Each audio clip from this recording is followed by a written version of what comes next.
AI발 전력난에 국내외에서 관심이 집중되고 있는 소형 모듈 원전 SMR에 대해서 정범진 경희대학교 원자력공학과 교수님과 이야기 나누어 보도록 하겠습니다. 교수님 안녕하셨습니까? 안녕하세요. 네. 네, 지금 연초부터 글로벌 AI가 굉장히 뜨거운 것 같습니다. 지금까지는 AI 시장이라고 하면 미국이 주도해 왔던 것으로만 생각을 했는데 딥시크로 인해서 중국이 상당한 영향력을 가지는 것이 아닌가 그런 생각이 듭니다. 어떻게 보십니까? 전 세계적으로 충격이 컸죠. 네네. 왜냐하면 AI는 미국이 주도하고 있다고 생각했는데 네네. 굉장히 그 싼 가격으로 10분의 1 가격으로 동일한 혹은 우월한 성능을 보이는 AI를 중국에서 개발했다. 이 소식이 나오자마자 미국도 굉장히 놀라고 다른 나라들도 굉장히 놀랐고 또 하나는 미국이 계속 견제를 하고 있었는데 네네. 그 견제의 일환이 굉장히 그 고급의 GPU 공급을 제한했었는데 저급의 GPU를 가지고도 동일한 계산을 했다. 이런 것이 어떤 큰 충격이 왔고요. 네네. 또 한편으로는 긍정적인 효과도 있습니다. 과거에 AI는 좀 비쌌기 때문에 네네. 과연 지금 20불씩 월간 내고 하는 회원들은 나오지만 네. 만약에 2,000불이나 2만 불씩 나오는 회원들이 나올 것이냐 이런 것이 우려였는데 만약에 이렇게 AI가 싸게 보급될 수 있다면 네네. 회원들을 더 많이 확보할 수 있을 것이고 그래서 AI 전체적으로는 시장이 커지지 않겠는가 하는 네. 기대감도 오고 있습니다. 그래서 사실은 교수님 말씀하신 것처럼 AI 하면 미국, 그중에서도 특히 빅테크 기업들의 전유물 아니었나 네. 이런 생각이 들었는데 그런데 어쨌든 딥시크의 등장으로 인해서 조금 판도가 바뀔 수 있을 것 같다는 그런 생각이 듭니다. 그런데 이렇게 전 세계적으로 AI 경쟁이 치열하게 붙게 되면서 이때 등장한 문제가 전력 수급 문제 아니겠습니까? AI를 특히 그 전기 먹는 하마라는 그런 표현을 많이 쓰던데요. 도대체 전력이 얼마나 필요하길래 이런 전기 먹는 하마라는 표현까지 등장하게 된 겁니까? 저희가 이제 과거에 그 구글에다가 질문을 검색하게 되면은 네네. 0.3와트 정도의 전기를 필요로 했대요. 네네. 그 답을 주기 위해서. 네네. 그런데 이제 오픈 AI에서 나온 챗GPT 같은 경우에는 그거의 한 10배, 10배. 2.9와트 정도의 전기를 쓰게 되는데 네네. 결국 그 얘기는 뭐냐면 연산의 횟수가 늘어나는 거죠. 반도체의 연산의 횟수가 늘어나는 거기 때문에 결국은 이제 뭐 10배라는 것이 한 명이 질문했을 때 10배지만 전 세계 인류가 질문했을 때는 어마어마한 양이 되는 거죠. 그러다 보니까 전기가 기하급수적으로 필요하고 네. 요즘은 하이퍼 스케일 컴퍼니라는 표현을 씁니다. 어. 하이퍼라는 거는 이제 슈퍼의 슈퍼죠. 그렇죠. 초초죠. 네네. 그러니까 초초 규모의 공장들이라고 하는 건데 지금 그 오픈 AI의 CEO인 그 샘 올트만이 네네. 2025년도 올해 AI 데이터 센터로 인한 전력 수요가 25기가와트일 거다. 네. 이렇게 얘기를 했고 2030년 되면 80기가와트가 될 거다. 이런 얘기를 했거든요. 네네. 근데 그냥 우리는 25기가와트 그러면 그런가 보다 할 거잖아요. 네네. 근데 1기가와트가 원전 한 기거든요. 아. 대형 원전. 네네. 그러니까 오로지 그 2025년도에 네. AI 데이터 센터, 미국 내에 있는 AI 데이터 센터를 위해서 네. 원전 25기분의 전기를 필요로 하는 겁니다. 네네. 그럼 그 진짜 슈퍼의 슈퍼죠. 네네. 그러니까 하이퍼 컴퍼니가 나오는 거고 네. 우리나라도 상황은 마찬가지입니다. 삼성 반도체 제2공장이 10기가와트에서 15기가와트를 필요로 합니다. 네네. 그러면 이제 원전 10기분의 전기가 갑자기 필요한 상황이 네. 돼버린 거죠. 네네. 그래서 어떤 그 에너지 측면에서 AI의 발전을 이제 발목 잡는 가장 큰 장애물이 에너지 부족이 되지 않느냐 이런 생각들을 하고 있는 겁니다. 사실 저도 머리를 많이 쓰면 배고파지는 경우가 많이 있는 경우 같은데 비슷한 거 아닌가 그런 맞습니다. 생각도 듭니다. 네, 네. 그렇다라고 하면 그 많은 에너지 지금 교수님이 2025년에는 25기가와트라고 했는데 제가 기록 찾아보니까 2030년에는 무려 80기가와트. 네. 이거 지금도 많은데 훨씬 더 기하급수적으로 늘어난다는 거 아니겠습니까?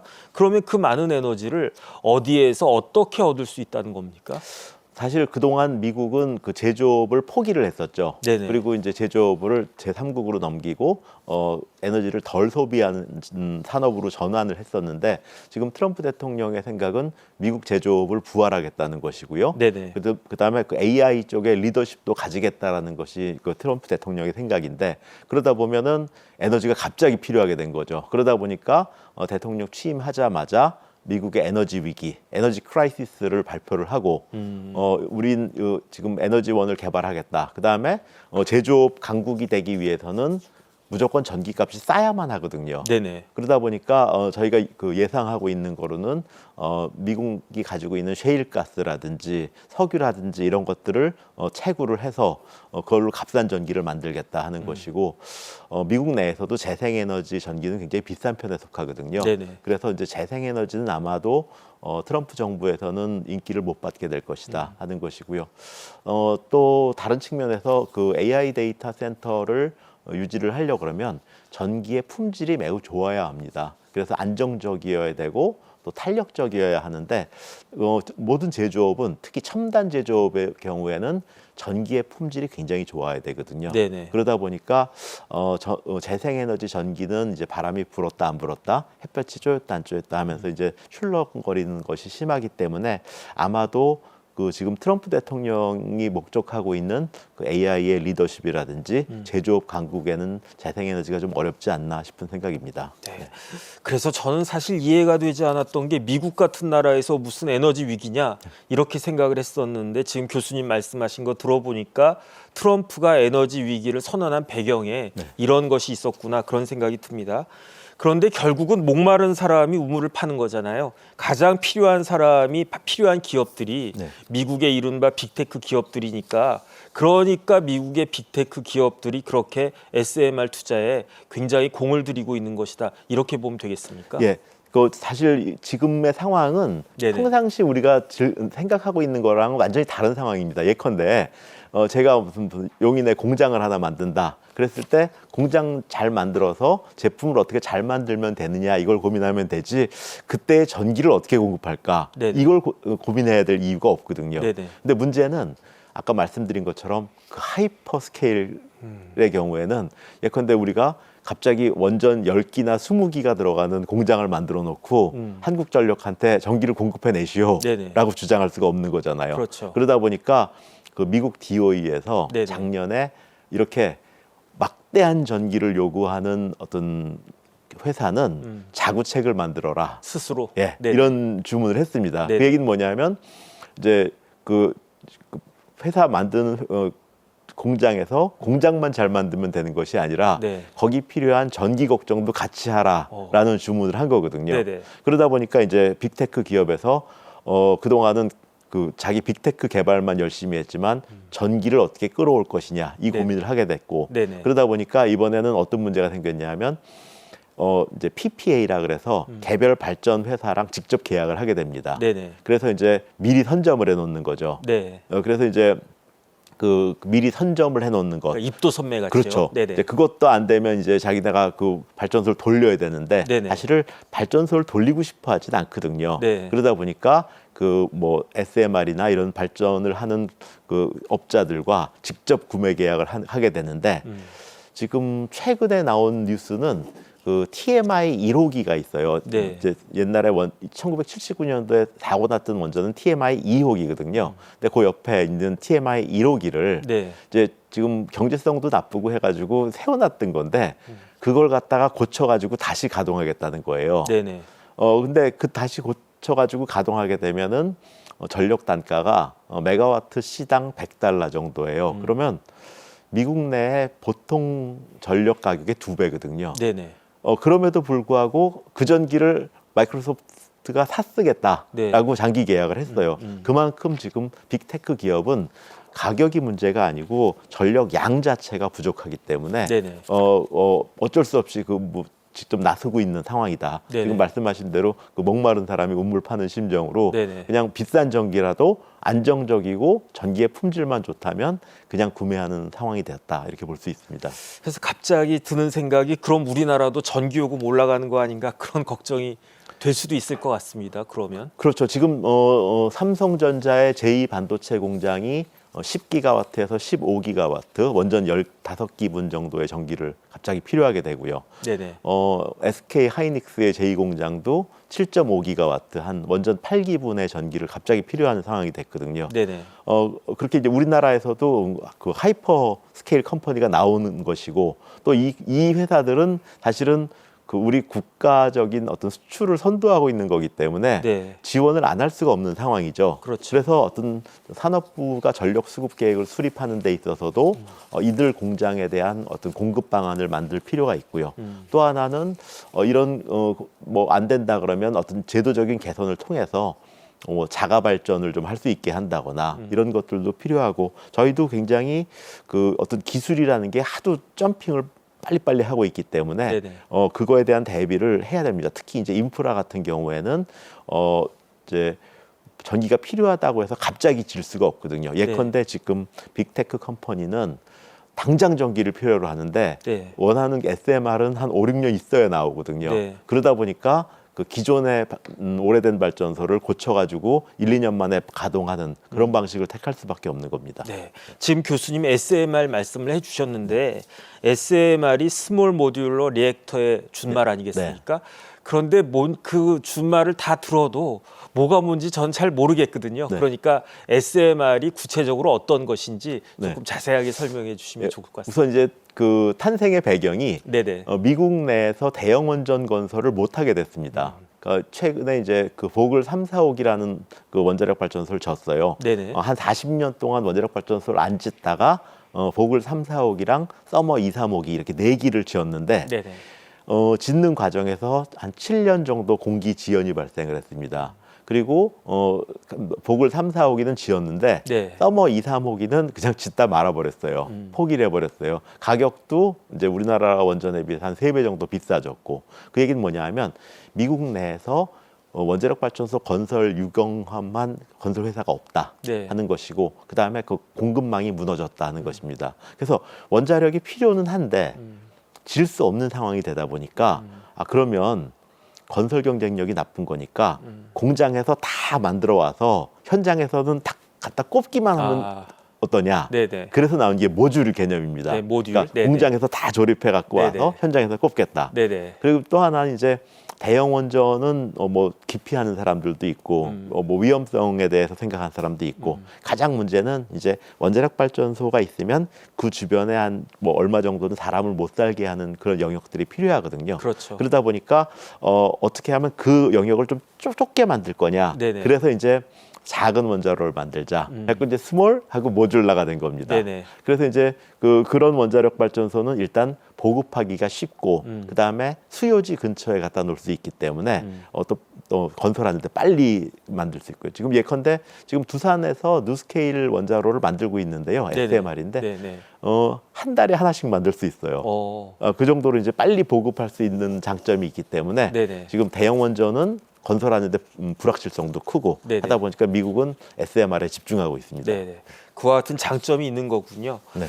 그렇다라고 하면은 지금 SMR은 현재 얼마나 많이 그렇게 운영되고 있습니까? 많이 보급이 되어 있나요? 아닙니다. 지금 보급돼 있는 거는 중국하고 러시아에 한 개씩밖에 없고요. 네네. 개발 중인 원전은 뭐 90종이라 그러는데 아. 그 중에 유망한 것들은 한 7, 8종 정도입니다. 네네. 근데 그것들도 지금 개발 중인 거기 때문에 네. 당장 보급할 수는 없습니다. 네. 그래서 지금 뭐 한 2030년경에 보급되는 것으로 되어 있고요. 좀 여러분 잘 알고 있는 그 빌 게이트가 투자하고 있는 그 테라파워도 네. 지금 와이머밍에서 지금 실증로 건설 추진하고 있고요. 그리고 이제 그 GE 히다치가 하고 있는 그 BWRX라는 원자로도 지금 건설을 준비하고 있고요. 누스케일 원자로는 그 중에서 제일 진도가 빨라서 네. 지금 미국 인허가를 50메가와트급은 받았고요. 그 다음에 이제 77메가와트급은 올해 7월달에 이제 허가를 받을 예정입니다. 네네. 그래서 지금 SMR에 대한 붐은 굉장히 크지만 네네. 보급되는 시기는 2030년경 혹은 2030년 이후일 것이다. 네네. 이렇게 생각하시면 됩니다. 앞으로 한 5년 정도 더 뒤에 그 SMR이 좀 활성화될 것이다. 그렇죠. 그렇게 네. 볼 수 있을 것 같습니다. 그런데 트럼프 대통령이 뭐라고 공언을 했느냐? 미국을 세계에서 에너지가 가장 저렴한, 가장 에너지를 싸게 쓸 수 있는 나라로 만들겠다 이렇게 공언해 오지 않았습니까? 그러면서 강조했던 게 원전 산업을 육성하겠다 이걸 강조했었는데 원전 산업 중에서도 SMR을 중심으로 하겠다 이렇게 공약을 했던 거죠. 네, SMR을 명시적으로 얘기하진 않았습니다. 네네. 그러나 이제 아젠다 47에 지금 말씀하신 것처럼 에너지 가격을 낮추겠다 하는 얘기도 있고 효율화하겠다, 규제를 간소화하겠다 이런 주장들을 많이 하셨고요. 그다음에 어떤 제조업 강국을 가기 위해서는 값싼 전기가 반드시 필요한 것이고 그리고 또 트럼프 1기 때는 미국 원자력의 부활이라는 걸 갖다가 말씀하셨습니다. 그 얘기는 그리고 또 하나 지금 에너지부 장관은 그 오클로라는 그 SMR 회사의 사장을 전력으로 가지고 있기 때문에 네네. 저희가 SMR과 원자력에 대한 지원이 있을 것이다 이렇게 예측할 수 있습니다. 네네. 그런데 이렇게 미국이 SMR에 적극적으로 나서고 있는 것이 결국은 AI 때문이 아닌가 이렇게 다들 생각하던데 맞습니까? 그게 가장 큰 이유입니다. 네네. 사실 에너지라는 거는 어떤 것을 하기 위한 수단이지 그 자체가 목적은 아니거든요. 그렇죠. 그래서 이제 그 AI 쪽은 어떤 정보에서 총화이기 때문에 네네. 그 분야의 리더십을 미국이 유지하고 싶다라는 어떤 강력한 의지가 있는 것이고요. 또 하나는 지금 미국이 너무나 오랜 기간 동안 에너지에 대한 투자를 하지 못했습니다. 네네. 특히 이제 원자력에 대한 신규 원전 건설도 한 40년 안 했고, 그 다음에 어떤 석유라든지 어떤 화석 연료의 사용은 제한을 했고, 그리고 이제 재생에너지 투자를 많이 하다 보니까 전기값을 올리거나 전기값을 올리지 않는다면 이번에는 전력망에 대한 투자를 많이 못한 상황입니다. 네네. 그러다 보니까 이제 전기요금이 비싸졌고 제조업들이 제3국으로 이전을 하는 상황이 됐었죠. 네네. 근데 지금 대통령은 그걸 갖다 다시 다 돌려오고 싶은 생각이기 때문에 네네. 기본 조건으로는 이제 싼 전력을 만들어야만 하는 상황이죠. 네네. 제조업 자체가 옛날 우리가 생각했던 그러한 굴뚝 산업이 더 이상은 아니잖아요. 그러나 하여튼 이제 점점 집약화가 돼가지고 네네. 공장의 개수는 줄지만 한두 개의 공장은 어마어마한 전기를 사용하고 있고 네네. 그다음에 어떤 공장은 어떤 한 나라를 위한 공장이라기보다는 네네. 그 공장에서 나온 것이 어떤 전 세계로 팔려나가는 그런 공장의 상황으로 바뀌었기 때문에 네네. 지금은 어떤 집약도 그다음에 에너지에 대한 요구 이런 것들이 굉장히 큰 상황입니다. 네네. 그런데 우리나라는 뭐 옛날부터 원전 강국이다 이런 말 많이 하지 않았습니까? 그런데 이와 같이 SMR이 확산되는 경향이 우리나라 원전 산업에도 기회가 될 수 있지 않을까 기대해 보는데 어떻습니까? 저는 그렇게 생각합니다. 네네. 우리나라는 고리 1호기 원전 건설이 준공이 77년도였거든요. 77년. 네네. 근데 이제 72년서부터 지금까지 거의 한 45년 동안 거의 쉬지 않고 원자력 발전소 건설을 해왔습니다. 네네. 한 개씩, 두 개씩. 네네. 그러다 보니까 원자력 발전소를 설계하는 인력, 또 건설하는 인력, 시공하는 인력, 시운전하는 인력, 이 인력들이 다 있는 거예요. 네네. 지금 건설이 끝나면 이제 일자리가 끝나는 게 아니고 다음 호기에 건설에 들어가면 되고 하다 보니까 전 부문에 대한 인력을 고루 갖추고 있고 또 하나는 거기 들어가는 밸브나 펌프나 원자로나 이런 것들을 생산하는 공장들이 다 살아 있는 거죠. 네네. 그리고 이제 그것들의 인허가를 준 규제기관도 살아 있고 그러다 보니까 이 모든 것들을 굉장히 잘할 수 있고 우리가 또 하나는 어떤 누구네 집을 지도 찾아서 갔을 때 네네. 지도만 가지고 있는 경우랑 한번 갔다 온 경우가 굉장히 틀리잖아요. 그렇죠. 그러다 보니까 이제 우리는 건설을 굉장히 빨리 하고 네네. 계획한 대로 잘 짓는데 네. 지금 한 몇 년 안 하다 보면은 네네. 기술이 굉장히 우수함에도 불구하고 그렇게 계획대로 잘 못하는 경우가 많습니다. 네네. 그래서 이제 웨스팅하우스가 기술적으로 굉장히 우수한데 자국 내에서 7년 딜레이를 시켰고 지금 이제 수출하러 다니면서도 시공은 못하겠다. 네네. 그래서 이제 시공은 이제 불가리아 사업 같은 경우에도 네네. 시공은 현대건설이 가서 해주고 아마 폴란드도 시공은 아마 우리가 도와줘야 될 것 같고요. 네네. 그런 것이 어떤 바이든 정부 때 대통령하고 이제 원전 동맹을 말씀할 때도 우리의 도움을 필요로 하는 상황이었고 그걸 코러스라고 했었나요? 그렇죠. 네네. 그리고 이제 지금도 그런 상황이 이제 계속 전개될 것이라고 생각을 하고요. 네네. 또 필요하다면 저희의 희망 사항이기도 하지만 네네. 미국에도 우리나라가 우리 원전 가서 지어줄 수도 있다. 그걸 통해서 미국의 어떤 공급망도 만들고 또 건설 경험도 부여하게 되면 나중엔 자력으로도 할 수 있게 되거든요. 네네. 또 우리 기술도 미국에서 받았던 거니까 네네. 그런 것들도 저희가 염두에 둘 수 있고요. 네네. 그래서 저희가 지금 대형 원전 건설에 대해서 미국과 관련해서 협력할 수 있는 상황이다 하는 것이고요. 또 하나는 SMR 부분에서도 미국엔 공장이 없어요. 그러다 보니까 SMR 만드는 회사들은 대부분 설계만 하거든요. 네네. 그러다 보니까 그 공장은 우리나라 두산 중공업, 지금은 두산 에너빌리티라 그러는데 네네. 두산 에너빌리티랑 협력하기를 원하는 미국 기업들이 굉장히 많습니다. 그리고 이미 몇 개 기업은 두산이 투자를 했고 협력사가 돼가지고 이미 계약해서 지금 누스케일 같은 경우에는 그 12개 모듈을 만들고 있고요. 그래서 그 파운드리라 그러죠. 우리가 그렇죠. 직접 설계하진 않지만 네네. 제조는 우리가 해주는 네네. 그 파운드리 산업에서도 어떤 협력할 전망이 있다고 저는 생각을 합니다. 네. 그다음 좀 전에 교수님 말씀하셨듯이 SMR이 지금 굉장히 핫하기는 한데 2030년 이후에야 이제 뭐 더 활성화될 것이다 그런 말씀을 하셨잖아요. 네. 그렇다라고 하면 SMR은 아직은 초기 단계라고 볼 수 있지 않겠습니까? 그렇다라고 하면 우리가 조금 더 열심히 하면 이 SMR 시장을 선점할 수도 있지 않을까요? 어떻습니까? 우선 SMR이 우리한테는 이제 친숙하지 않지만 네네. 지금 그 잠수함이나 항공모함엔 이미 들어가 있거든요. 네. 그렇기 때문에 어떤 생산 자체가 어려운 건 아닙니다. 다만 이제 그런 것들을 민수용으로 싸게 공급할 수 있느냐 하는 문제가 남아 있는 거고요. 네네.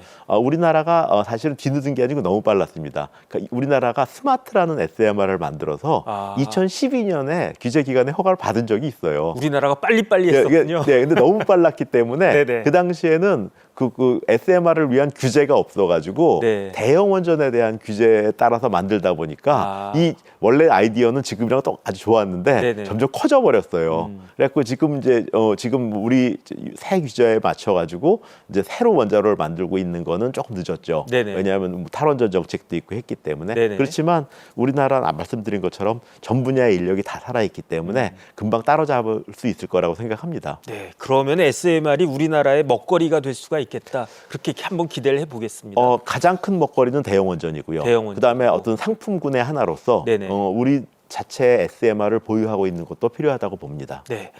그러면 결국은 AI 결국은 그렇다라고 하면 에너지가 되겠는데 이와 같이 미래의 글로벌 에너지 시장을 이끌어 나가기 위해서 우리나라는 구체적으로 어떤 전략을 세워야 되겠습니까? 우선 그동안 우리나라의 원자력 산업은 네네. 어떤 비즈니스가 아니고 인프라를 공급하는 겁니다. 필요한 전기를 공급했던 거지 네네. 외국 나가서 막 장사하고 이런 것이 아니었거든요. 네네. 그러다 보니까 우리가 어떤 비즈니스 경험이 부족합니다. 네네. 그래서 이제 비즈니스 경험을 좀 충족할 필요가 있고요. 또 하나는 탈원전 정책 이후에 좀 무너진 생태계들이 있어서 네. 그것들도 좀 보완을 해야 되고요. 네. 그리고 요즘 사실 학생들이 그렇게 많이 오고 있지 않습니다. 그래서 그 뭐 인력 확충도 굉장히 중요하고요. 그리고 가장 어떤 수출 산업도 네. 그 내수 기반이라는 게 있어야만 하잖아요. 그렇죠. 그러다 보니까 기본적으로 일정한 양은 국내에서 계속 건설을 해 가면서 수출을 해야지 국내 건설은 없이 수출한다는 건 사실 곤란하거든요. 그래서 어떤 일정한 수준의 내수 기반도 유지하면서 인력 양성도 하고 공급망도 회복하고 그다음에 이제 비즈니스로서의 살아남기 위해서 우리 원자력계도 정신을 차려야 되고 그다음에 정부 쪽에서도 어떤 다각도의 지원책을 만들 필요가 있습니다. 네. 그러니까 21세기는 결국 AI 시대인데 그럴수록 원자력 공학의 중요성이 더 부각될 것이 아닌가 그렇게 생각이 됩니다. 강점을 살리고 약점을 보완해서 더 많은 기회와 마주할 수 있게 되기를 기대해 보겠습니다. 오늘 도움 말씀을 주신 정범진 경희대학교 원자력공학과 교수님 감사합니다. 고맙습니다. 네.